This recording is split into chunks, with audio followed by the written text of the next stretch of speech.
Hello, and today we're going to talk about why God flooded the earth. So you probably know about Noah's Ark and him flooding the earth. Or not Noah, but God flooding the earth. Well, you might not know why God flooded the earth. And so that's what we're going to look at. And so let's pull up our Bibles. Mine's an IV version. Just to let you know, I don't know why you need to know that, but let's look at Genesis chapter 6, verse 5. The Lord saw how great the wickedness of the human race had become on the earth, and that every inclination of the thoughts of the human heart was only evil all the time.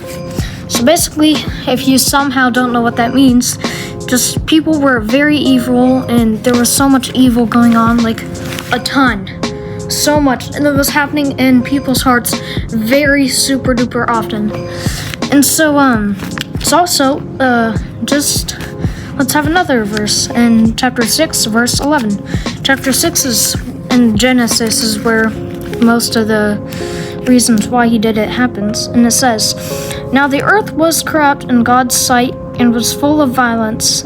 God saw how corrupt the earth had become, for all the people on earth had corrupted their ways." And so basically the reason why he did it, because there's so much bad going on. Now I do want to look at chapter 6 verse 5 again. So it does say that every inclination of the thoughts of the human heart was only evil at the time. So I don't know if at the time it was only evil, not even a single ounce of good.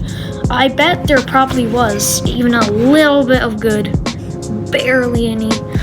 But he said only, so I don't know how much it is. But that's kind of it. He flooded the earth because there's so much bad going on and stuff. And that's it. Bye.